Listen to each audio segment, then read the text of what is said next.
This is a common sight in any town or city during the summer months. A group of youngsters playing cricket after school with a box for a wicket.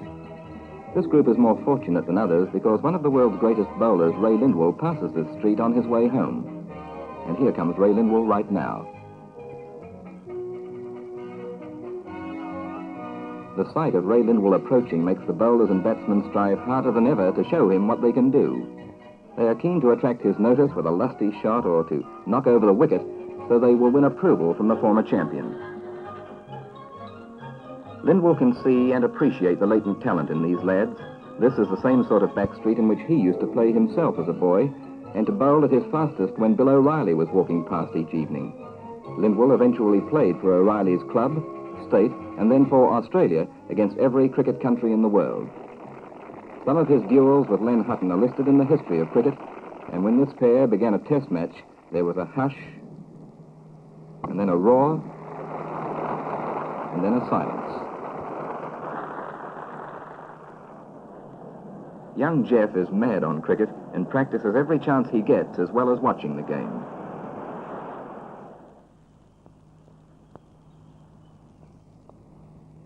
A bat, a ball, and a boy's secret thoughts as he dreams of the day when he too might bowl for his country like Ray Lindwall, or perhaps be coached by Lindwall or some other great cricketers. Show me how you hold the ball for your outswinger, son. No, that's not quite right. I think it'd be better if you held the ball with the seam pointing towards the batsman and slightly towards slips and put your two fingers alongside the seam. Yes, that's much better. Just a minute. Here's Richie and a few of the boys. Richie, this is young Jeff I was telling you about. Hello, Jeff. Nice to meet you. Look, I wonder if you'd come over with me now. We'd like to show you a few of the batting fundamentals to start with. For all young cricketers, the fundamentals of stance and grip are most important. Get those right, and you've made the best possible start to the batting side of the game.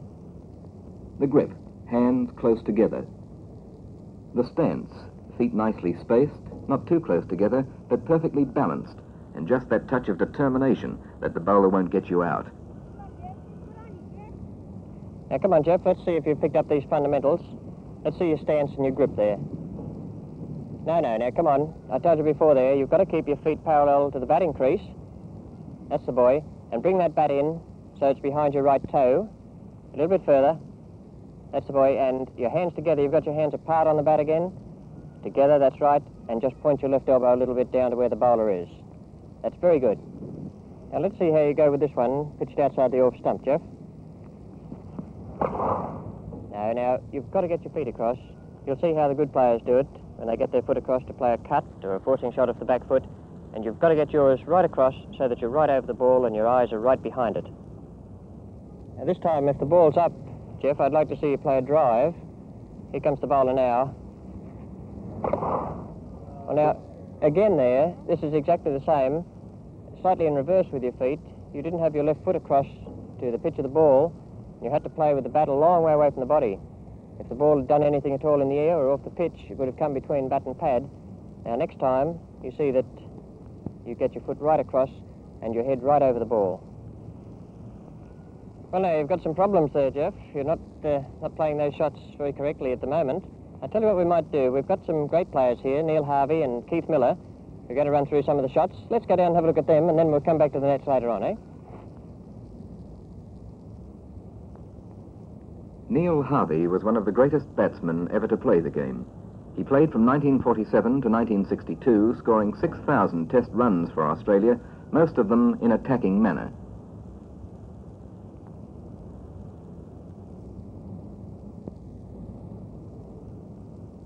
Here, he forces fast bowler Frank Tyson away through the covers in a typical piece of stroke play with feet perfectly positioned.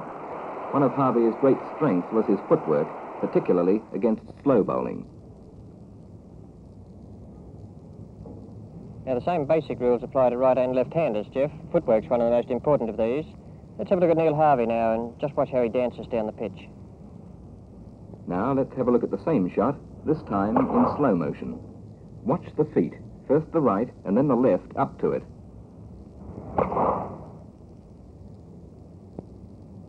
And now, from side on, just the feet, taking him right out to where the ball pitches. That's the movement down the pitch to the slow bowler, but what of the faster bowler who doesn't allow for any of this and forces the batsman to play from the crease? See how the foot goes right to the spot where the ball lands, is placed alongside the ball, and the bat comes through close to the pad. Now then, let's see if you've got the hang of those two shots, Jeff. Jumping out to the slow bowler and driving.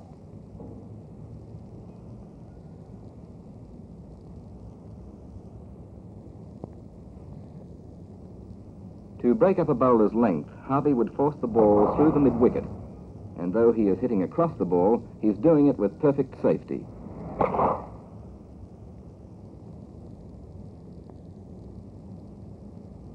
His square cut was a classic stroke well over the ball and played with a delightful roll of the wrists. Harvey was a batsman and brilliant fieldsman. Keith Miller was one of the greatest all-rounders ever to pick up a bat or ball, playing for Australia from 1946 to 1956 as one of the electric personalities of the game. A fine batsman and fieldsman, he formed with Ray Lindwall one of the greatest fast bowling combinations in cricket history. It is as a batsman that we see him first, playing the same classic off-drive that here brings him 4 runs off Alec Bedser.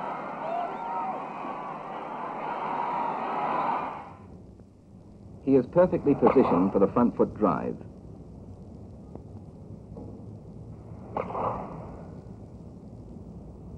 And his feet take him to just the right place to force the ball away off the back foot in this second shot.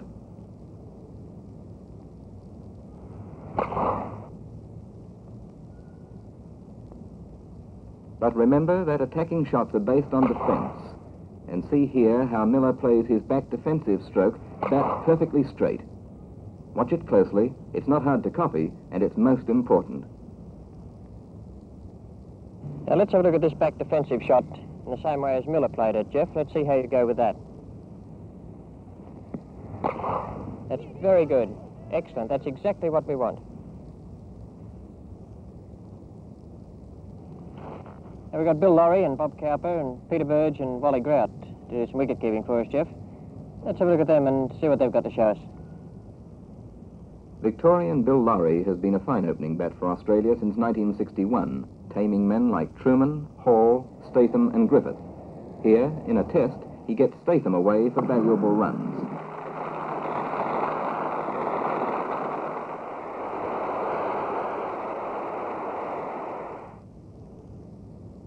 An opening bat must have a sound defence, and having watched Miller off the back foot, let's see how Lorry plays forward defensively. See how the bat is kept close to the pad so the swinging ball can't get through?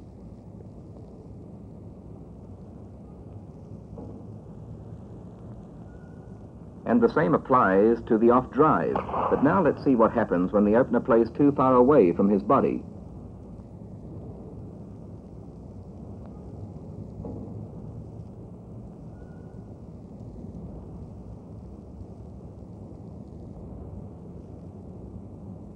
Enough defence for the moment. Once the opener has got a sight of the ball, he can open out in the same way as Lorry does here. Perfect footwork, getting him into position to play a pull shot.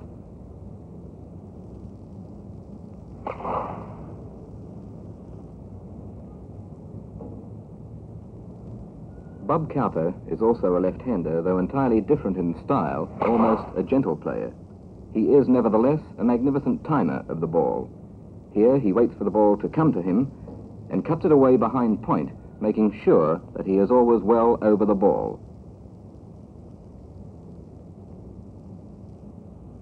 Orthodox grip for a left-hander. But now that gap has been filled, so it's up to Cowper to place the ball into the gap left in front of point, placing the ball being all important.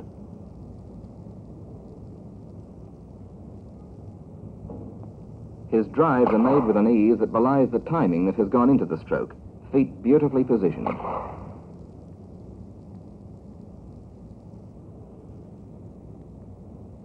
And so he is here, as he forces the slow bowler past mid-on. Delightful footwork, taking him to the ball. Remember always that footwork is one of your greatest assets. And when you get the ball through the field like Cowper and go for a quick 2, slide your bat, or you'll be out, run out.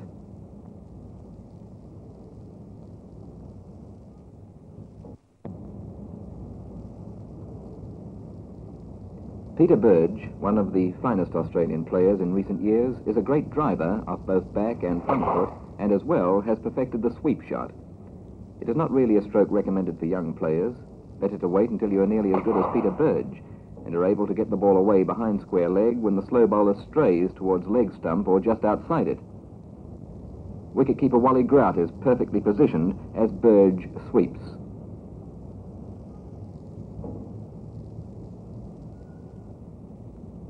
But now let's see something more orthodox, Birch's delightful footwork as he dances down the pitch to a slow bowler. It is essential to get right to the pitch of the ball when driving, and the only way to do that is with good, quick footwork. Now let's have a look at the basic fundamentals again, Jeff, and we'll see just how much you've improved.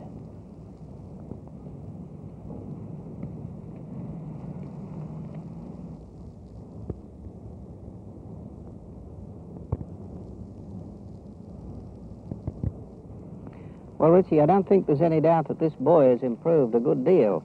And I think you've got some first-class evidence there of the value of the right sort of coaching for a youngster. Is there any less emphasis on stroke play these days, Sir Donald? No, I don't really think there is, Richie. You know, people exaggerate things, I feel, from one era to another.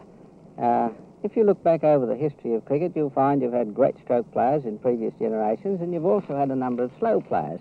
Well, I think you've still got the same thing today.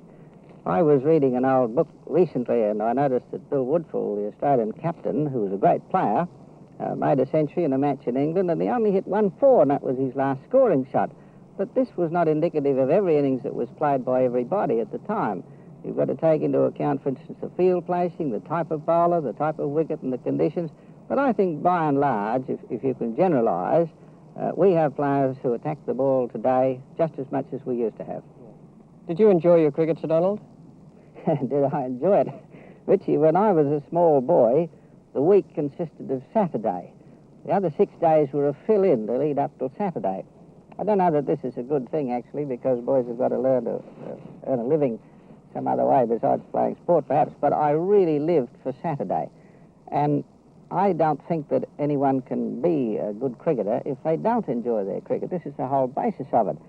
In fact, I can remember something that Neville Cardus once wrote about a player. He said, if he won't hit the ball when he's got to a certain score, when will he hit it? Or, in fact, why does he ever play the game at all? Now, I agree with this.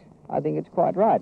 And, in fact, I think the best example we have of it is in what the West Indian players do. They so obviously enjoy their cricket, and they project their personalities on the field.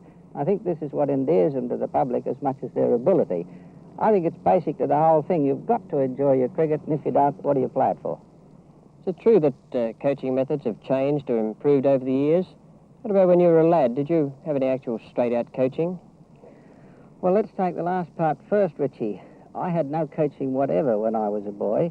In fact, there was nobody to coach me. And I lived in a rather lonesome spot where I didn't have any boys to play with. So my basic form of learning was to get out with a golf ball and throw it against the rail of a fence and let it come back to me and sort of follow its flight. And then I used to play with a golf ball against an old tank stand, hit it when it came back with a cricket stump. Now, this was only just teaching my eye to follow the ball and get the hang of the whole business. It wasn't coaching in the sense that you would understand it at all. I just never had any. And then when I ultimately got into first-class cricket, I still didn't have any coaching, but I tried to learn from the experience of watching other players and the experience of playing with better players. But I think in general, the coaching facilities available to boys today are much better than they ever were. There are more coaches, there are some good coaches, they devote more time to it, and you even have such a thing as the modern bowling machine, which must be a great asset to boys at the nets, because this machine can come and put the ball exactly where you want it to, ball after ball, so they can work on some particular aspect.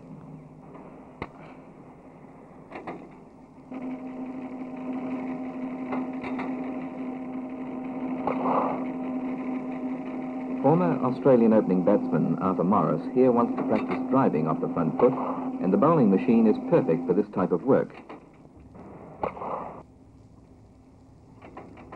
The ball lands almost on the same spot every time, and in addition to driving, Arthur is able to vary his shot and force the ball away on the onside if he so wishes.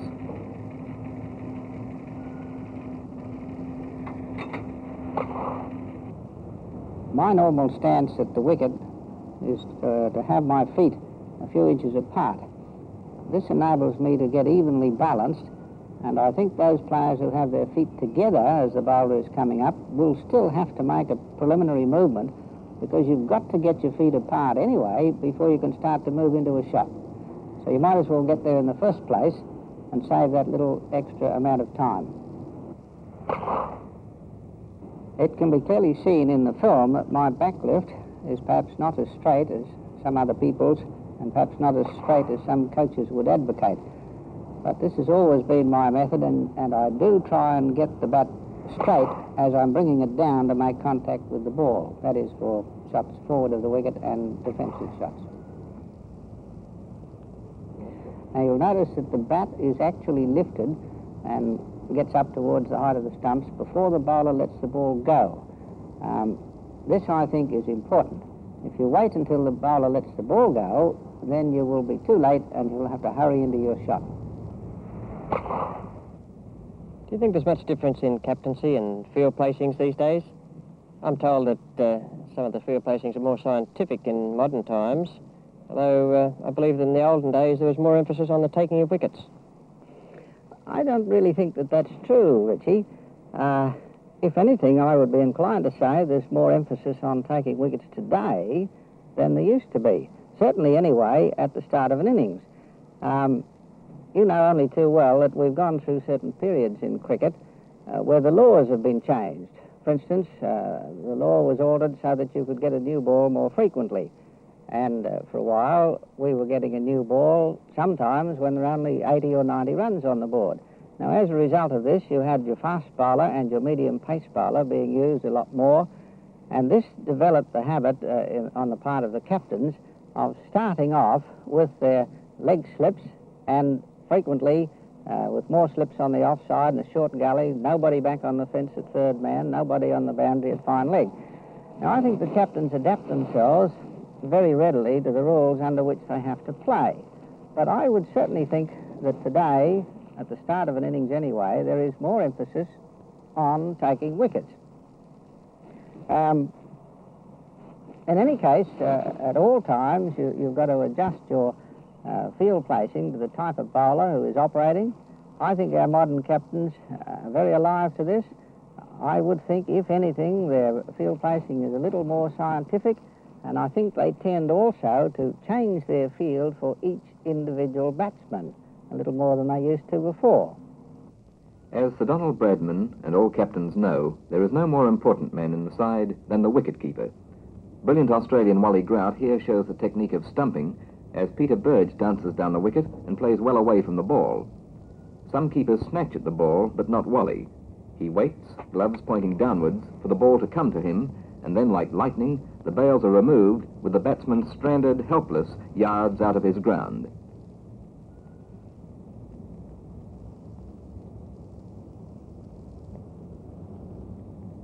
Standing back to the fast bowlers is important, and the keeper must be able to move either to the off or leg, as Wally Grout does here. Grout and Alan Davidson formed a great combination, and here they trap South African Trevor Goddard with late swing and perfect anticipation. For many years, Barry Jarman has been Grout's understudy, keeping wicket brilliantly, but unable to oust his more experienced teammate from the Test team. Jarman is a fine keeper to both fast and slow bowling, and here he gives a lesson in stumping and then points out a fault in many young keepers in that they move too far and are unable to reach the stumps with their initial movement.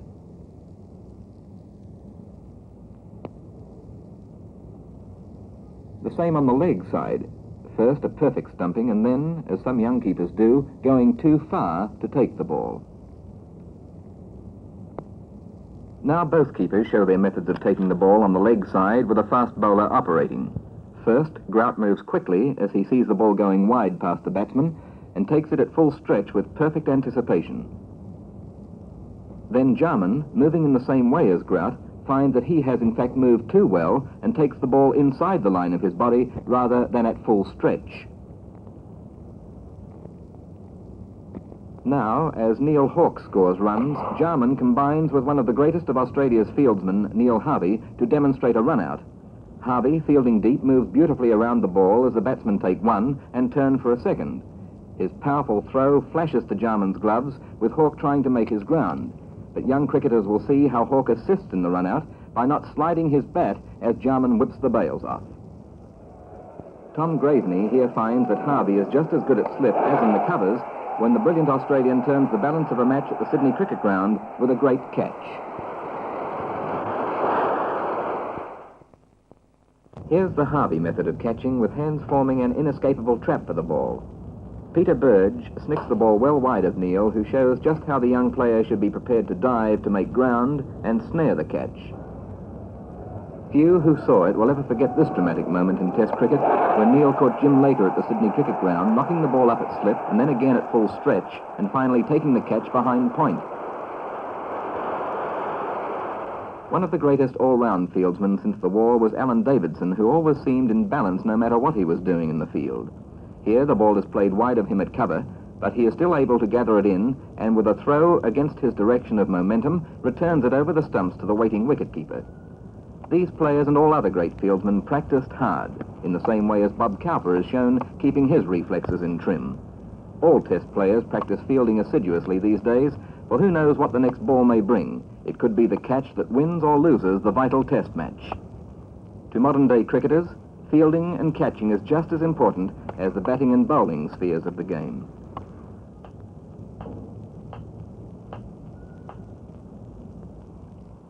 The value of coaching's there for all to see. What about the player, though, with sheer natural ability? Surely it'd be dangerous to coach him too much. Oh, yes, it could be. In fact, I would like to emphasize very much indeed this question of intelligence in regard to coaching. Not only as far as the player is concerned, but as far as the coach is concerned. Now, I think it would be fair to say that the greatest players that I have ever seen were players with natural ability who were not coached at all. And if they had been in the hands of an unintelligent coach, they might have been spoilt to some extent. I'll take my own case as an example. When I first played, it was quite freely said that I would be a failure in England because I hit across the line of flight of the ball. Now, in fact, all I was doing was to play the pull shot from a ball pitched short of a length on the stumps.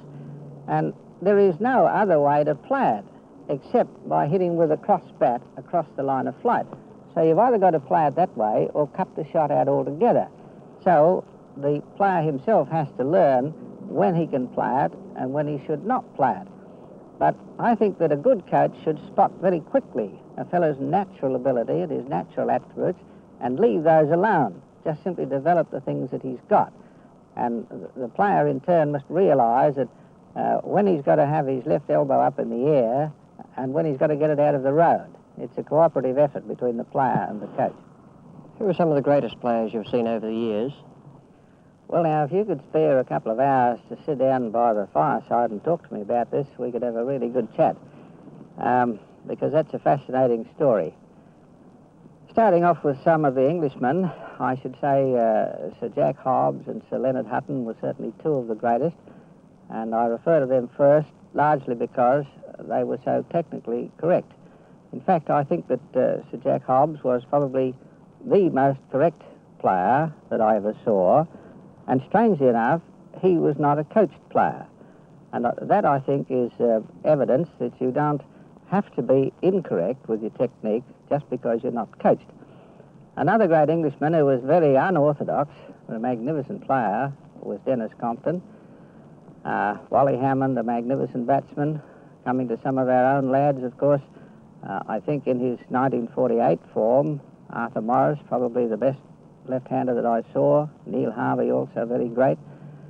In the bowling line, fellows like Keith Miller, or perhaps I should say all-rounders, fellows like Keith Miller, Alan Davidson. I would even like to include you in this category. And this was one of the great strengths of Australian cricket in the period when we had these great all-round players. I don't think we have had any bowler as good as Bill O'Reilly. I think he was the greatest I ever saw from any country. Clary Grimmett, probably the greatest leg spinner of all. And I mustn't forget also that magnificent all-rounder, Ray Lindwall, who was probably the greatest fast bowler that Australia ever had, and who was such a magnificent model for the young cricketers with his beautiful, rhythmic, flowing action. I think it would do these young boys good to follow Ray's example in the way he approached the crease and delivered the ball. Has there ever been a greater all-round fast bowler than Ray Lindwall? His action was just about perfect, left arm beautifully upright, and every ounce of body swing possible as the ball went on its way. His run was long, easy, and rhythmic, and he gathered himself in the last few yards in a way that few bowlers have done. With Keith Miller, he formed one of the greatest fast bowling pairs of all time, and here he is shown bowling his deadly outswinger.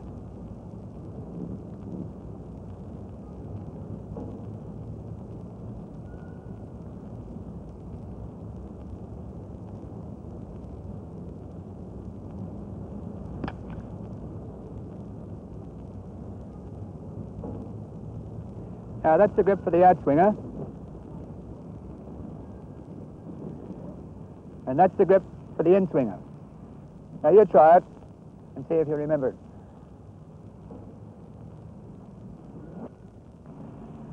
For the leg cutter, you hold your two fingers on top of the ball like that. And for the off cutter, just the opposite, two fingers on the top with the seam pointing that way. Well, that's fine. But to give you a better idea, let's go over and watch Keith Miller and Alan Davidson, and you watch the tremendous bowling body action they put into their bowling. Alan Davidson probably learnt to use body action from Ray Lindwall, for he played in the shadow of this great fast bowler for some years before he himself became Australia's leading bowler in the period 1957 to 1963. His great control was one of the features of his bowling, and here he takes one of his many test match wickets when he beats Fred Titmus with a late swinger at the Sydney Cricket Ground in 1963.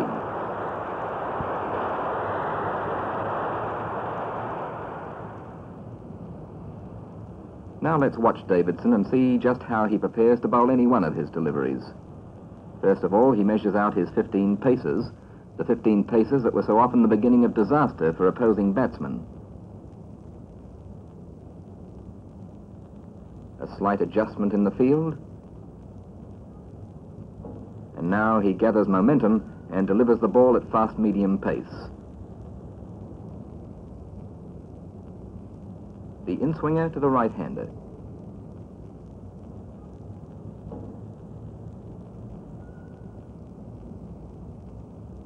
And now, in slow motion, one of the most perfect body actions seen in the game of cricket. His right arm perfectly positioned and his left arm coordinated and absolutely straight. He had tremendous strength in his shoulders, and with his last moment body swing from side on, he derived much of the late swing that nonplussed so many batsmen throughout the world. Here he is from another angle. To achieve this late swing, the basic fundamentals must be observed, and one of these concerns the back foot being placed in a position as parallel as possible to the bowling crease, so that the body is kept side-on to the batsman in delivery.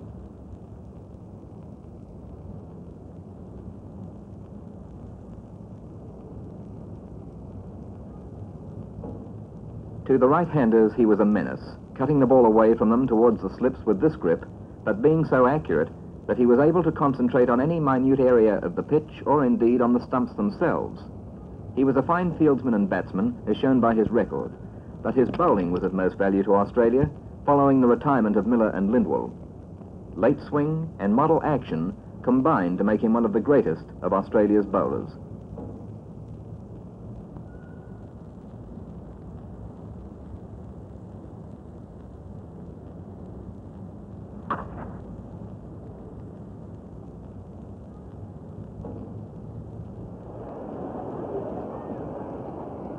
Graham Mckenzie took over as leader of the Australian attack when Davidson retired, bowling in England, the West Indies, India and Pakistan with all the skill that earned him top marks from critics. Early in his career, he played against MCC in Brisbane and is shown here bowling to David Shepherd.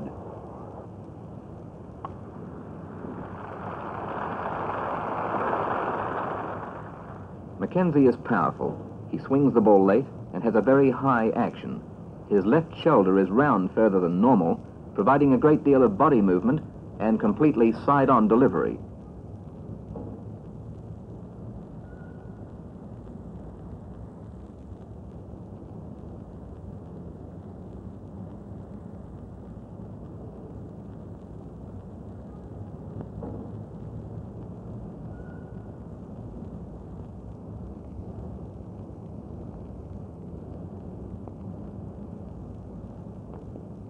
Here is a perfect example of a side-on delivery seen from above Graham Mckenzie.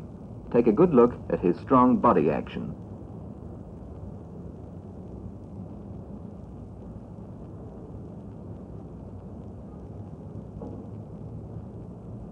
For demonstration only, Jeff, Graham Mckenzie will show you how some bowlers throw, a delivery that instantly looks to be different and jerky rather than smooth. And there it is, frozen, body front on, but difficult for the umpire at square leg to detect the difference, which is so apparent under the scrutiny of the camera.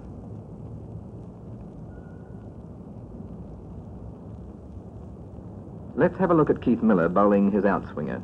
If Lindwall was predictable in action and run-up, then Miller was the complete opposite. He was dynamic, a bowler who often shocked batsmen not only when he bowled a dangerous bumper, but occasionally also when he delivered a leg break or a wrong-un. He had ideal body action and great strength in his right arm, and for all his apparent nonchalance, he is one of the most perfect examples of a cricketer's bowling action that cricket can offer.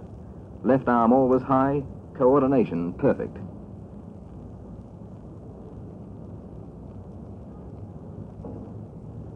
Here in slow motion, he provides a wonderful example to all aspiring fast bowlers.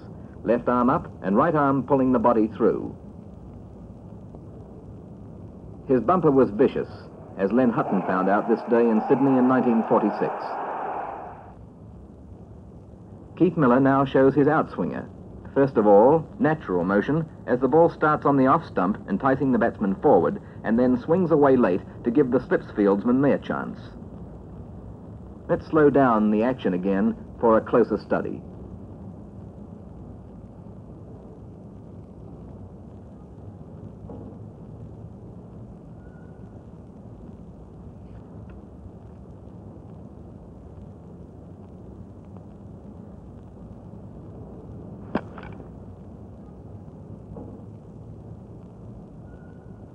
One of the most improved cricketers in the early 1960s in Australia was Neil Hawke, who swings so late that batsmen like Barry Shepherd sometimes haven't time to play a shot.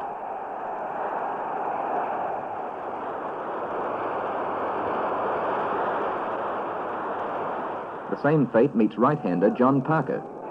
Lindwall, Miller and Davidson were bowlers of beautiful action. In this sphere, Hawke is a tradesman rather than an artist. His action, in fact, is a trifle ugly, but he is still a fine example to young players of application and determination. Not everyone can have an action like Miller or Lindwall, but Hawke, with his slightly unorthodox method, has proved a wonderful and courageous bowler for Australia on the international scene.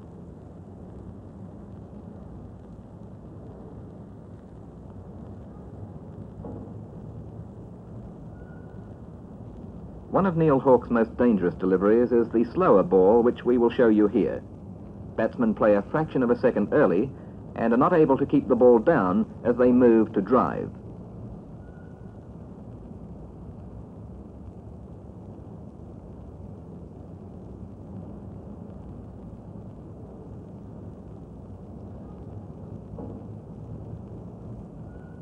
Now this is the grip I use, Jeff, for every delivery. Leg spinners, top spinners and wrong-uns. I never change it. Use the same one all the time. The leg spinner. And a close-up of one of the best ever, Richie Benaud. And now, Benaud in action.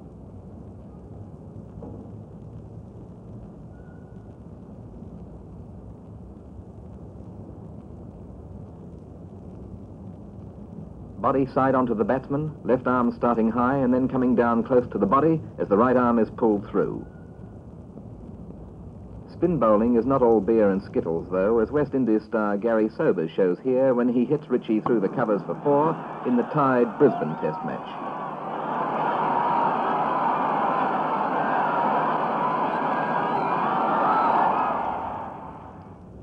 All right, right, Jeff, let me have the ball, and you go down behind the stumps and see how the leg spinners turn and kick. There's the spin.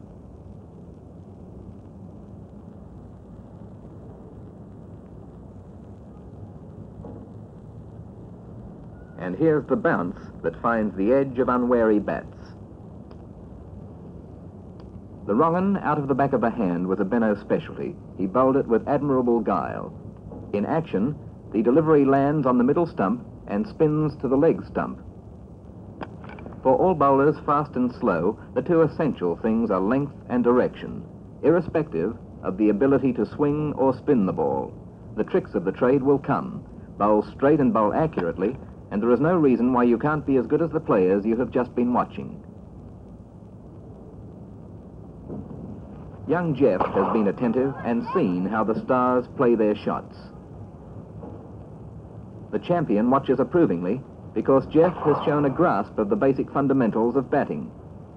He has learnt well, and one of these days it could be Jeff driving someone like Fedser to the boundary or turning someone like Statham off his toes. He might play at Lord's, on the Melbourne Cricket Ground, or in places as far afield as Hong Kong.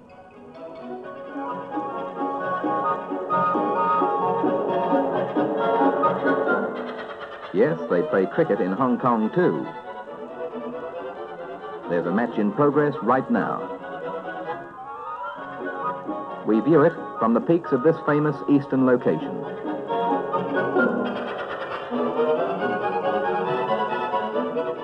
Australian cricketers have often played on this ground and in other parts of the world as well.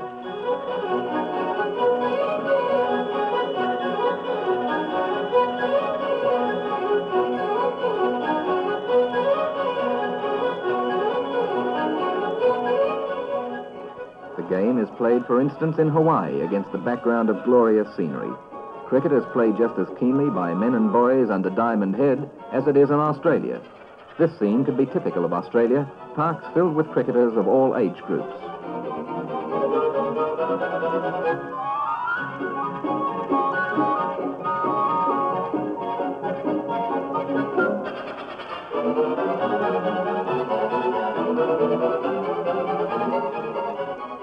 In the far outback of our own land and in the hottest of weather, cricket is enjoyed with the same enthusiasm as in crowded cities.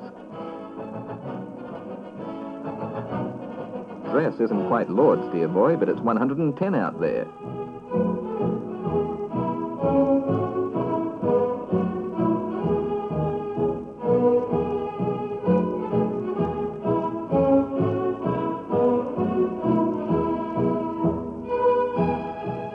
Schools are the nurseries of cricket. They play a big and important part in the organisation of all games. The lads we join show improved techniques as a result of early coaching. But with or without coaching, the schoolboy still displays that intense love for the game. He plays with keenness and enthusiasm that is sure to have its reward. Give a boy a bat and a ball, and there is no telling to what heights he may rise as a cricketer, provided he has the dedication and the will to succeed in one of the greatest games of all.